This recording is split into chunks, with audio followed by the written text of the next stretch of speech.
fresh air and a lot of sunshine. Doesn't get any better than this. We're living the farm life today on Vida. Did you see they have ponies here? And horses. And a lot of chickens. And rabbits. Like a lot of chickens.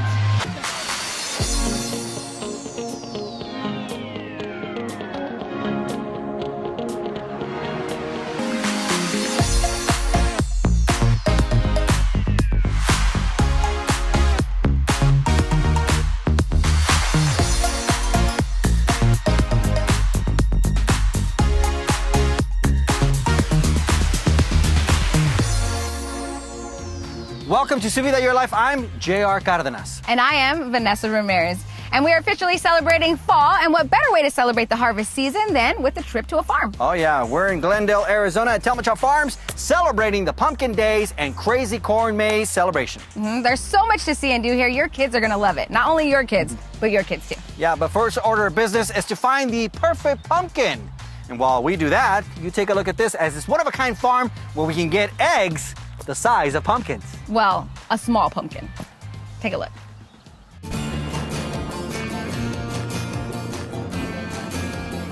The name Rooster Cogburn Ostrich Ranch, John Wayne made the name famous back in the old days with the Rooster Cogburn movie and the True Grit movie. The character John Wayne played, Rooster Cogburn, is a real federal marshal, and he is my great uncle. John Wayne just made the name famous, but we are the real Cogburns. This is definitely not something you're going to find on every street corner. I don't know where else you can get pooped on by rainbow lorikeets, slobbered on by goats. There we go. Nibbled on by miniature donkeys. Feed the bunnies where they nibble on you. Of course, ostrich feeding. You got to get bit by an ostrich because let's face it, that's the best story ever. Get stingrays suck food right out of your hand, then close it all up with a monster truck tour. 1, 2, 3!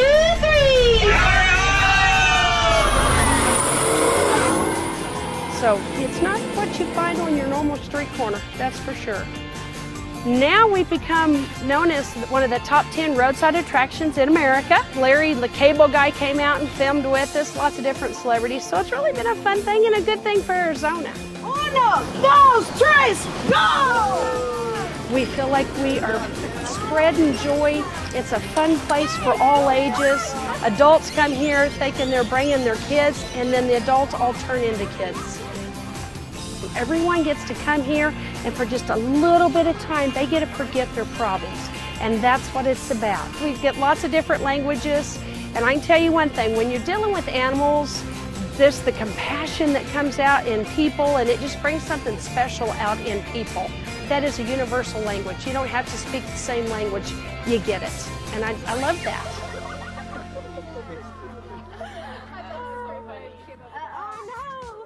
You don't expect to see an ostrich farm in Arizona, Vanessa. No, or rugby players, but we have those coming up too. Oh yeah, hey, by the way, we're gonna stash our pumpkins, and when we come back, we'll have more Vida right after this. Where do you think's a good place to stash our pumpkins? Oh, in a porch.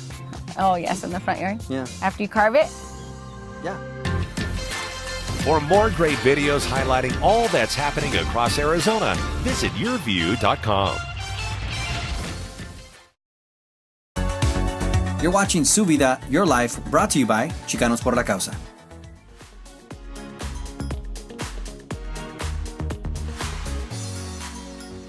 Hey, welcome back to Su Vida. We're having a great time out here at Tolmachoff Farms as we welcome fall officially. Yeah. Now, during the summer, we Arizonans tend to spend a lot of time indoors in the air conditioner. So fall is when we like to step outside. That's right. Fresh air and exercise. Okay, well, maybe just the fresh air. We'll let these guys do all the running around. It's only 95 today. Yeah, it's under 100. That's great. That's good. Only in Arizona.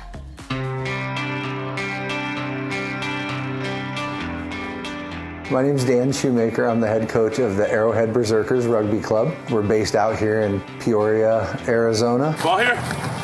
It is the fastest growing sport in the country. In Arizona, it's grown tremendously. We've been playing rugby for 6 years now here in Arizona, and it's at least tripled in size. One of the sayings in rugby is all shapes and sizes. So from the short, chubby kids to the tall, skinny kids and everything in between. Fast, slow, it doesn't matter, we love them all. I'm Rob Spears. I'm the president of Rugby Arizona, which is the USA-sanctioned governing organization that does all age grade rugby here in Arizona. So rugby really is worldwide. It's a big sport. In America, it's a growing sport. It hasn't had the profile that it has in other countries around the world. I think it's the complete package of a sport that treats everybody equally. It's all-inclusive, boys and girls, they have equal footing. My name is Brianna Mandicina. I am 14. I've been playing rugby for about a year now.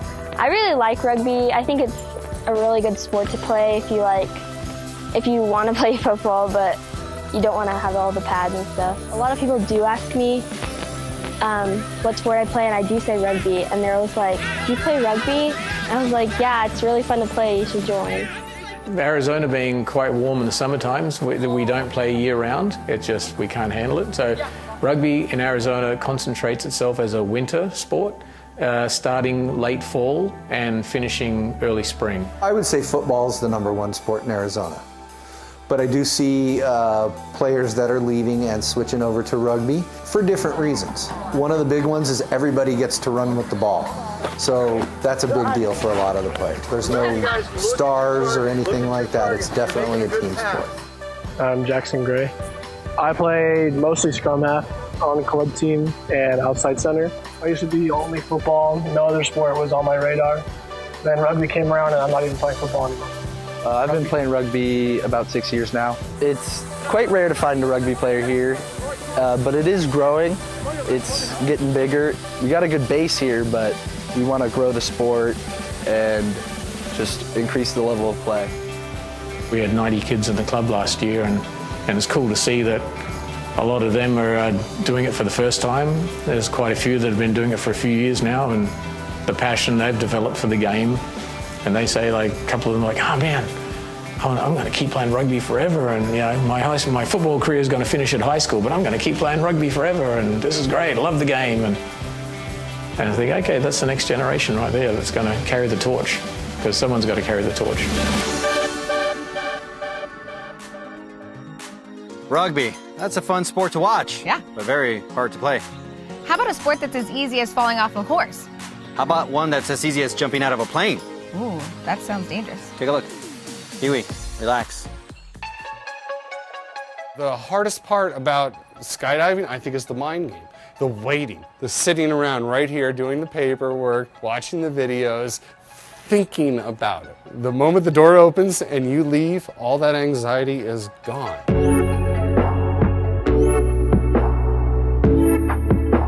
It literally is gone. I've never had one person contest that. Everybody says the moment we were out, it was so easy. And then it was fun. In the 1600s, Leonardo da Vinci came up with a device that kind of worked, kind of didn't. Some people have, reconstructed, similarities of it. And it wasn't until World War I when the round parachute really started to take fold. Before that, there were some people that tried some homemade inventions that were really just laundry attached to the fishing line. But it wasn't until the Army really started investing in round parachutes, and then the PCA was founded in 1957, which was our voice in Washington, which is when skydiving actually became a sport. And then it wasn't until around the 60s and 70s when the gear really started to evolve and take off in a way that we could use it in a fashion that made it appealing to the public. It's a very popular sport, absolutely. I mean, there's something about playing chicken with a planet. You know, jumping out of a plane and not hitting the ground too hard, yet making yourself look really cool.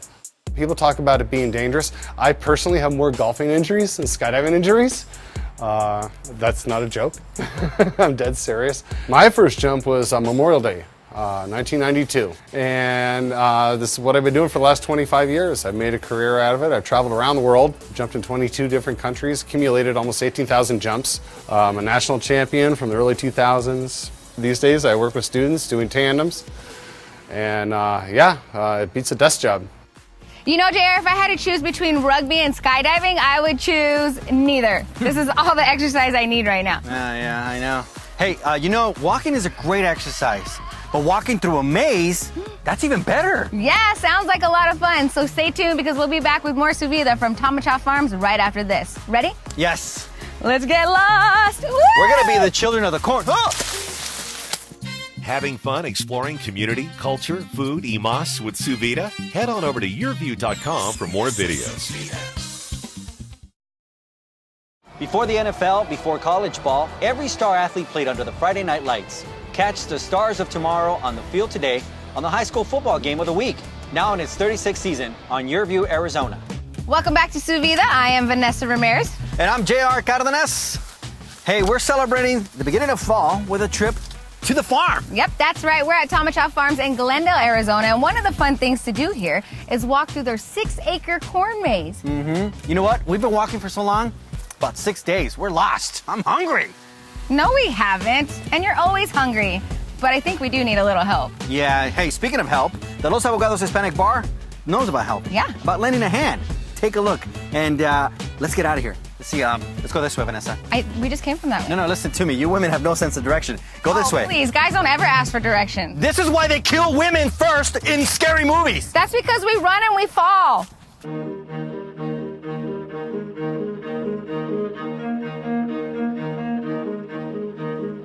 My name is Marcos Tapia, and I'm an associate attorney at Renowned Cook Drury, Masaros, and I'm also a board member of Los Abogados and current gala chair. Los Abogados started off back in 1976. A group of attorneys got together. They called themselves El Grupo. They got together and they started working on issues in the community. And that developed really into the organization that we have today. They worked on making sure that more Latino students that wanted to go to law school got to go to law school and increased those numbers and those opportunities for those students. Eventually around the mid-80s, it got incorporated and it officially became Los Abogados. A lot of our members are in a lot of different areas of law. We cover a lot of different sectors within the industry. And so whether it's something where we can try to point you in the right direction, help you to get to the right place, or maybe even, I know that a lot of members have stepped up and helped people themselves and taken on cases. We can try to help the community as best as we can and serve them, because that's part of our mission. That's part of what we want to do. And so whether we have the answer or not, we'll either give you and help you find it, or we'll point you in the right direction. A few years back, we started an annual gala celebrating Los Abogados. And so each year now, we hold this gala where we recognize our founders, we recognize emerging leaders, we recognize community service. And so this year, we're holding our gala on October 14th in downtown Phoenix at the Renaissance Hotel. We are having mariachi, we're having art, we're having music, we're recognizing people, and all of the proceeds that we get from that event go towards those scholarships, go towards our mission and our pillars. That's the way we get to help our students, help our community, diversify that legal field and the judicial bench as well. As a community, we need to help each other. We need to help each other grow, succeed, and especially with Los Abogados, I think one of the biggest things that we try to do is focus on those pillars, right? And so, for example, with our gala that we do every year, we hold this gala. That's where those scholarships come from. That's where the funds for the educational moot courts come from, for the LSAT programs. That's one of the great ways that Los Abogados gets a benefit from the community, from people coming and being a part of the organization. Whether it's a legal member, whether it's a student member, it can be a law student, it can be a community group, it can be a community member helping and being a part of it. It only helps everyone, because then we can, in return, we can then help and continue to grow to help the community as a whole. Our hopes are really to grow and become that community organization that we know that we can be, and hopefully be able to help even more people.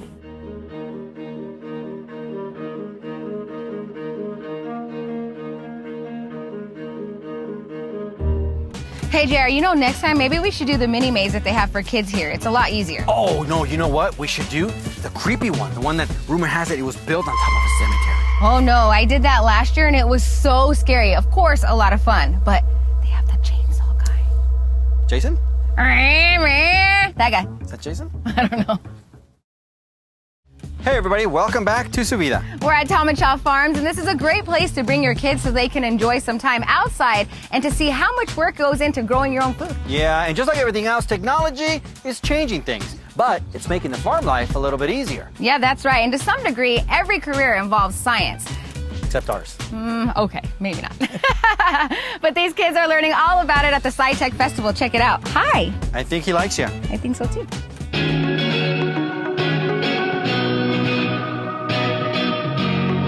So we're excited to kick off this year's Arizona SciTech season with this conference. So thank you everybody for being here in this room. We want more people to feel what we feel. We want to inspire others to be curious. When you walk in here, you see an obvious, open, friendly environment where everyone shows their passion for science. The theme of this conference is Arizona's STEM ecosystem. And really we see it as a full circle with students, to teachers, to principals, to community representatives, to companies, to government. It all ties together to really be our community. And we find that with our work that the more that we see cross-institutional collaborations, the stronger the partnerships and the opportunities to come. You won't see anyone in here who's not in here that doesn't love what they're doing. They're here for a reason, and you see so many cool projects, and that a lot of them are unique. We're a robotics team, and we compete in a competition called FIRST. And our robot right here is competing at the state championships that's happening in October. We designed the whole robot ourselves and built every single part at our school. It's really cool. You get a lot of people coming up and asking questions, and little kids, they're like, oh, this is really cool, it's fascinating. And you get to teach them, and they're really fascinated, and that's the thrill that you get out of it. I think one of the coolest things has actually been the virtual reality, because that's an emerging engineering field that many people are getting into, and thanks to the media, it's becoming such a big job field, and it's helping in things such as 3D design, entertainment, and even the medical field.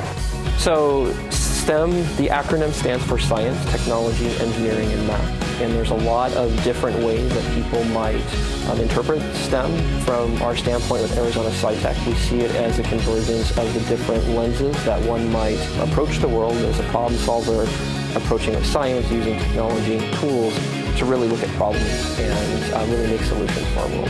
I think in the future, most careers are going to be based off of science because STEM is the most active career right now. I hope to be a scientist to help with sicknesses or diseases around the world. And me being here is just leading me into a path of doing what I want to do.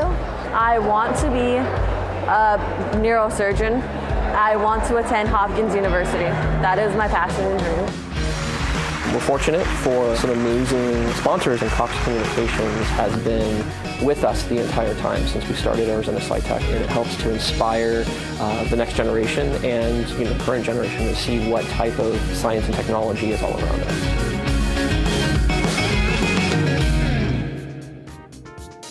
Vanessa, a trip to the farm is a great opportunity to teach your kids about the rich bounty we are so fortunate to grow here in this country. Yeah, that's right. So during this time when we give thanks, it's important to remember that there are people who are in need. And that's where we give thanks to people like St. Vincent de Paul. Yeah, look at this. It's cool. Yeah, kids actually get a chance to come here and practice their agricultural skills. Oh, you can show them a thing or two. And you can do that at St. Vincent de Paul as well. Nice.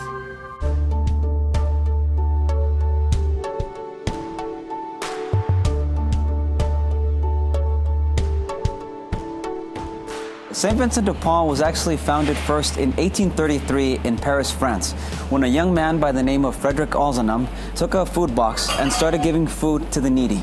That then spread throughout the world, where now St. Vincent de Paul is in over 150 countries. It came here to Arizona in 1946, so for the past 71 years, we've dedicated ourselves to feeding, clothing, housing, and healing as many folks as we can. There's always been a tremendous need here in Arizona to feed people, to clothe people.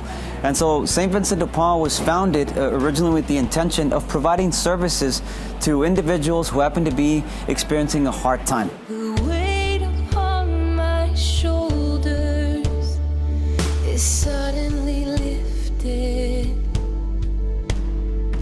The burdens that I bear are suddenly washed away. We have the special ministries where every day people who happen to be homeless walk in here and they can walk out of here with not only a bus card, but a brand new pair of shoes, a shirt on their back. We also provide rental assistance through our parishes. So if someone is in need, they can go through one of our Catholic parishes and speak to our Vincentians. Our Vincentians are the people that provide the direct services within the community. They can receive those services. And as far as healing, we also have a dental and a medical clinic where people can again come and receive services at a reduced rate. We have all kinds of specialties. All of our doctors are volunteers except for the director. And they're an amazing group of people that come and volunteer their time. From students to actual doctors that come and see patients free of charge. We do donations if they are able to afford them, but really it's all about providing that service that these people may need. We're the bridge from having nothing to finally being able to have something because we help them get low-cost clinic or access if they qualify for it. 90% of the work that takes place here at St. Vincent de Paul is done by our volunteers. So without our volunteers, St. Vincent de Paul would cease to exist. And that's kind of remarkable and wonderful to think that 90% of an organization's labor or work is done by volunteers, which means that there's a tremendous amount of people who are committed to serving their communities, who are committed to providing for their communities, and that's hopeful, that's encouraging. Our task then is to increase even more people to come and to continue to give and to continue to serve. You never know what that individual who happens to read that inspirational message is then going to do because he or she saw that there is hope, that there is generosity at play. That's what St. Vincent de Paul does, and that's what I'm blessed to do every single day.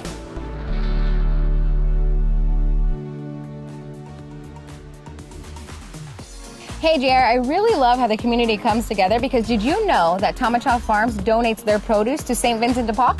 That explains why their meals are so good. You ever had a meal there? No. Well, 5-star. Great meal for those that need it. Ah, totally makes sense. Hey guys, we reached the end of the show, but Vanessa's gonna take these pumpkins and make me a pumpkin pie, baby. Do you know how many calories are in a pumpkin pie? She's not making me a pie. No, these bad boys are getting carved and they're sitting on my porch. But if you do want something pumpkin, you can stop by the farmer's market here at Tolmachoff Farms and pick up this pumpkin butter.